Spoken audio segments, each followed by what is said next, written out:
蔡瀾嘅離世令到好多香港人都好懷念佢嘅。佢俾我哋嘅感覺就好似一個識咗好耐嘅朋友，而且係一個好好玩嘅朋友。如果你初次接觸到佢呢，你都好希望好似身邊有多幾個咁好玩嘅朋友，哇咁就開心啦。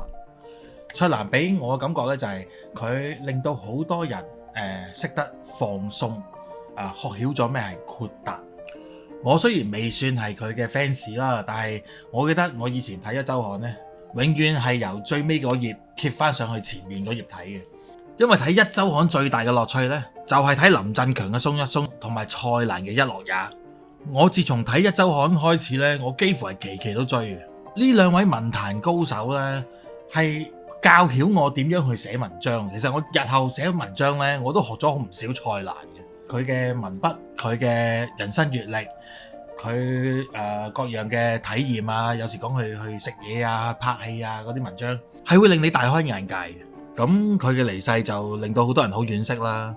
佢嘅人生哲學呢，係影響咗好多人。嗱，我就學唔足佢啦，但係佢都俾到我唔少嘅啟發嘅。即係譬如喺我最忙碌、最搏殺嘅時候，會令我覺得原來我忽略咗啲嘢喎。我停一停落嚟，我睇一睇另外一邊嘅世界，我可能會得到更加多。佢俾我知道呢，做人唔單止要識享受，而且最緊要好玩。我成日回顧翻我僆仔嘅時候呢，我最快樂嘅時候就係我嘅創意發揮得最好嘅時候。之後慢慢大個咗就會多咗好多顧慮啦，偶爾會睇翻一樂也嗰個系列嘅書啦，又會睇翻佢以前拍過嘅節目啊，今夜不設防啊，蔡瀾嘆世界啊呢啲。佢可以拍到咁多咁精彩嘅飲食節目，即係佢嘅人生冇翻咁上下閲歷呢，係好難介紹到一啲我哋根本去旅行都未必去到嘅一啲當地食物俾你。我哋喺熒幕上睇到嘅蔡瀾呢，就係識飲識食啦，風花雪月啦，一個好了不起嘅人啦。但係除咗玩之外呢，我覺得其實蔡瀾係幾勤力嘅人嘅。你見佢做咁多生意就知啦。嗱，講緊係差唔多30年前啦。我有一次喺澳洲撞到佢，即係我喺個燒臘鋪裏邊食緊個燒鴨飯，隔住個玻璃望向街，我就見到蔡瀾行過。哇！我好驚訝。點解我喺澳洲我會撞到蔡瀾嘅咧？佢嗰陣時着住件長衫，孭住個黃色布袋啊，即係嗰啲喇嘛會拎住嗰啲布袋咧。然後我一直望住佢，佢係知我認得佢啦，咁我對住我笑，然後就行過咗啦。咁第二年啦，隔咗一年 ，TVB 就有個節目啦，就叫《蔡瀾嘆世界》。有一集咧就講佢去咗 Sydney 嘅，同阿胡杏兒啊咁樣去玩嘅。我記得嗰集裏邊咧，咁啊佢係食一個皇帝蟹。食到好滋味咁樣啦，食下咧佢就話不如將個蟹蓋好大個噶嘛，成個湯碗咁大噶嘛，不如反轉佢，倒啲湯落去，我嚟打邊爐咯咁樣。跟住個酒樓真係咁配合佢，真係咁做喎。然後攞啲蟹肉刮出嚟打丸咁樣，哇，食得幾招積啊！當然我自己又冇試過咁做啦，我唔知嗰個蟹蓋承受得到即係。佢又唔會溶嘅，相信，但係會變形咯，有可能。即係我見到蔡瀾，我好想問佢啊，因為嗰集節目攞個蟹蓋打邊爐呢，唔夠1分鐘就 cut 咗啦。其實係咪得嘅呢？呢樣嘢？因為我冇機會試啊，唔係成日有機會食皇帝蟹啊嘛。我估就應該得嘅，即係只要你有啲湯喺上面呢，佢應該仲係滾緊啲水嘅。但係個殼會唔會變形呢？因為佢始終係一個硬淨嘅物體啊嘛。嗱，以前大家樂啦，幾廿年前有紙火鍋噶，如果有翻咁上下年紀嘅人都應該知噶啦。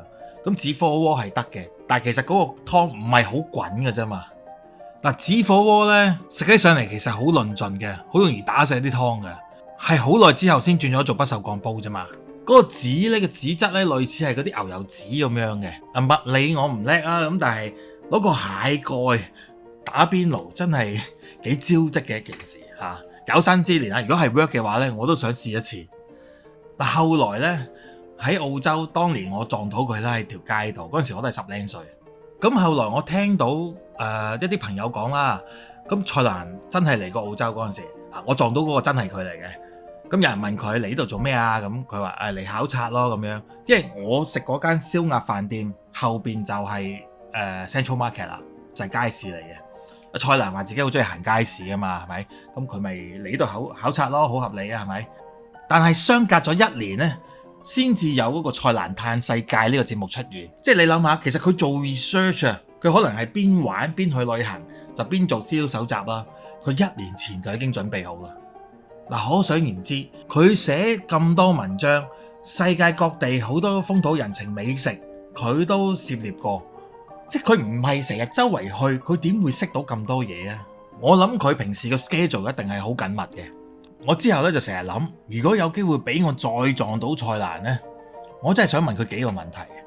咁當然日後喺香港我真係撞到佢啦，但係我都冇問佢嘢啊，冇同佢傾偈，因為個場合唔係好適合問佢。如果我有機會可以親自問佢問題嘅話呢，咁啊當然我會問翻蟹蓋打邊爐呢樣嘢啦。第二個問題呢，我想問佢。佢拍咗咁多部戲啦，佢自己最中意係邊部？嗱，係一個好似好老土嘅問題，但係我真係想知嘅。大家睇一睇呢一個唔係太完整嘅列表。嗱，呢個表呢，我網上面揾到嘅啫。咁其實蔡瀾有份參與嘅電影就當然唔止咁少啦。佢邵氏嗰度已經一大扎啦。咁呢個表裏邊冇嘅，唔足夠嘅。咁我睇到佢最後一部監製嘅戲呢，就係 B 計劃。B 計劃我記得就好似係有張智霖嘅，導演好似係羅麗妍啊，唔記得啦嚇。之後呢，就冇再監製電影啦。哇，即係話其實都20幾年冇拍過戲咯。咁後來睇佢訪問當中呢，就話其實佢對電影呢行呢，其實有啲厭嘅，好厭倦啊。唔通真係做嗰行厭嗰行？咁但係我覺得亦都合乎蔡瀾嘅性格嘅，因為既然佢覺得嗰樣嘢都唔好玩咯，咁咪玩第二樣咯。嗱，以蔡瀾嘅代表作嚟講啦，佢監製嘅電影就以成龍嘅電影係最出名啦。其次嘅有一啲係3級片啦。喺佢嘅文章都講過幾次啦。佢比較津津樂道係佢去南斯拉夫拍龍兄虎弟嘅一啲嘅往事啦。佢又描述到成龍出咗意外，咁點樣去揾當地醫生求醫啦。咁成個過程佢繪形繪聲嘅。咁但係呢，最近呢，我見到內地有一啲嘅 KOL 就攞翻晒成龍嘅一啲舊作品，就踢爆佢。喂，其實好多場面都係用替身嘅喎。成龍話冇用替身都係大話嚟嘅。就算佢講到龍兄虎弟有一幕，成龍有一個危險動作，一個跳躍嘅鏡頭，唔小心從高空墮地，受咗重傷。當時傳媒就報道佢差啲入咗鬼門關啦。咁蔡瀾亦都有相對嘅描述嘅，但係 KOL 就踢爆佢咯。好似佢個傷勢都係好普通嘅啫，就算去揾醫生都係揾當地嗰啲好普通嘅醫生就搞掂咯，冇講到咁嚴重嘅。真係受傷好嚴重嗰個係替身嚟嘅，咁佢係剪輯翻啲片段出嚟啦。嗱，我比較偏向相信個 KOL 嘅。因為真係有片為證嘛，會好明顯睇到佢用替身嘅蛛絲馬跡嘅。嗱，作為監製嘅蔡瀾呢，我相信佢都好維護電影公司同埋成龍本人啦。如果唔係都唔會配合佢講大話啦。佢係一個絕對稱職嘅監製啦。就算你而家睇翻《今夜不設防》，你會見到成龍講嗰啲其實都係大話嚟嘅。我認為係先啦吓。當時蔡瀾都係嘉禾嘅人啦，當然唔會踢爆佢啦。直到最近，即係蔡瀾離世之前呢，其實佢都好有厚道咯，佢都冇踢爆成龍嘅一啲嘅謊言啦。嗱，但係如果我要搞一個蔡瀾電影回顧展，咁我一定會揀呢幾部嘅，就係《小男人》嘅第一、第二集，同埋《仙人掌》。蔡瀾，我覺得佢係眼光好獨到之餘呢，佢夠膽用新人嘅，就算係冇咩票房價值嘅演員或者導演呢，佢夠膽用嘅。小男人周記呢個 IP 大家應該都熟悉啊，拍咗3集，鄭丹瑞係主角。但係當初呢個係一個電台嘅廣播節目嚟嘅，一啲短篇劇咁樣嘅。咁鄭丹瑞創作嘅，亦都係由佢自己聲音演繹啦。咁蔡瀾聽到就好中意呢一個節目啦。咁所以蔡瀾就想將佢拍成電影啦。咁但係鄭丹瑞嗰陣時候亦都幫手去策劃啦。咁但係搞咗好耐，都冇一個合適嘅男主角，但係蔡瀾就話：誒，使乜煩啦？鄭丹瑞你自己做翻男主角咪得咯。哇！嗱，大家要知道，當其時80年代尾，鄭丹瑞冇錯一個紅司儀啦、紅 DJ 啦，但係其實冇浮嘅，你電影公司你俾幾百萬拍部小品嘅愛情喜劇，即係你都要有啲保障㗎。你香港票房收得都未必填補到㗎喎，係嘛？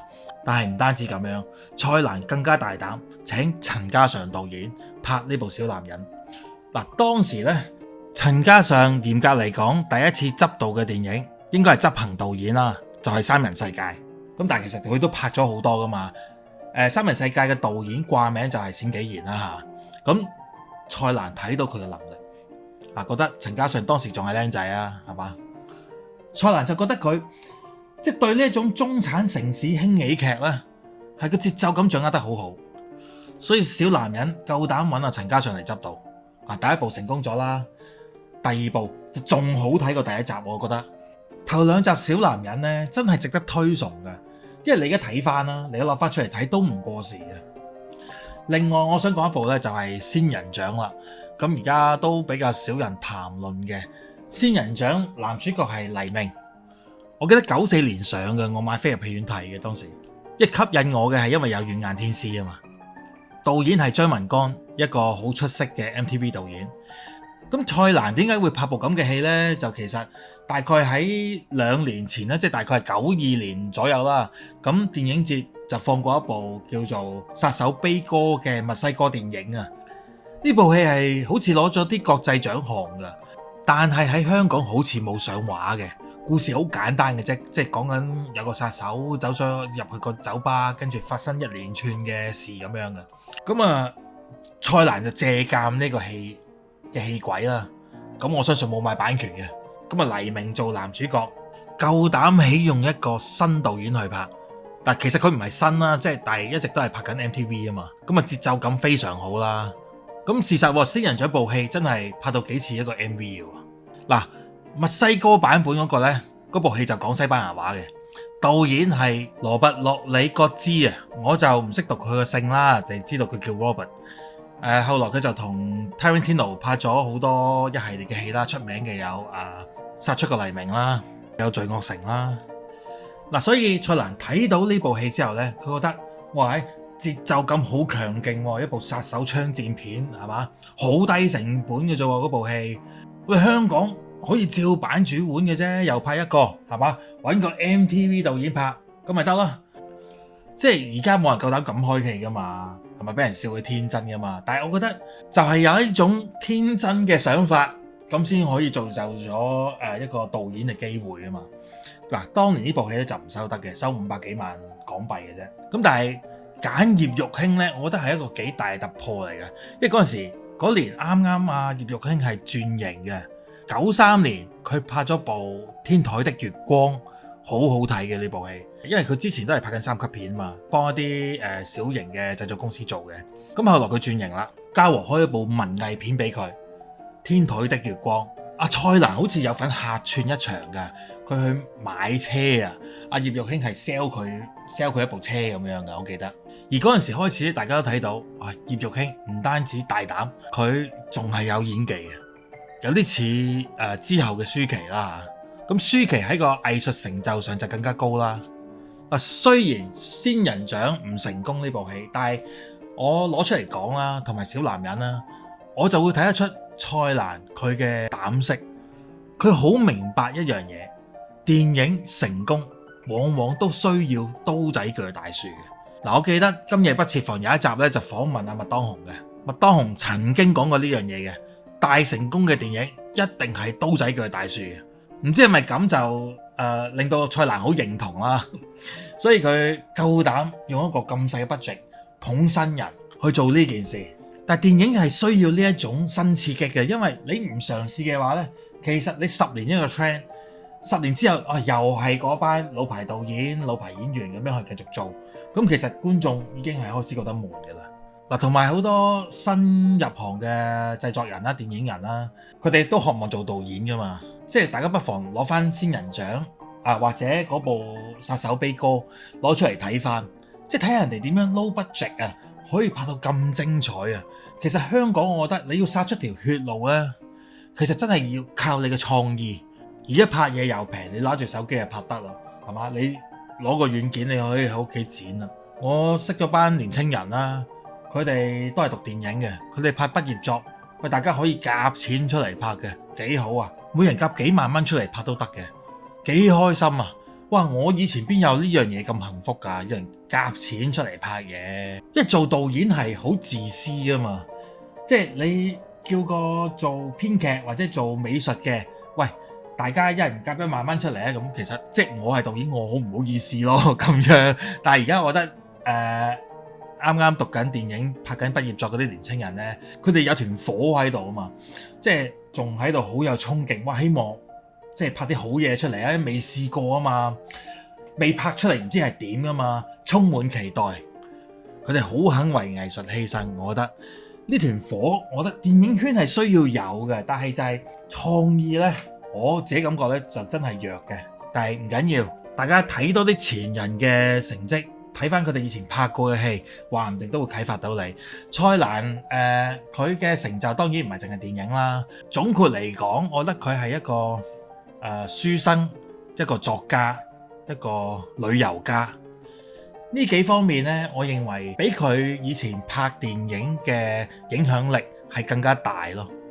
雖然佢拍咗幾十年電影，但係同時佢都寫咗幾十年嘅書啊嘛，又做咁多生意，百足咁多爪，識飲識食又識得玩。我都知好多人想學佢，但係我覺得冇得學嘅。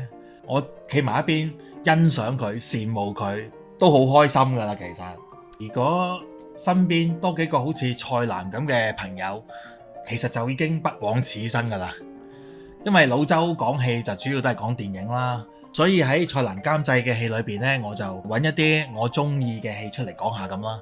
好啦，跟住落嚟下一集我又會講下最近發生嘅影圈大事。OK，下集見，拜拜。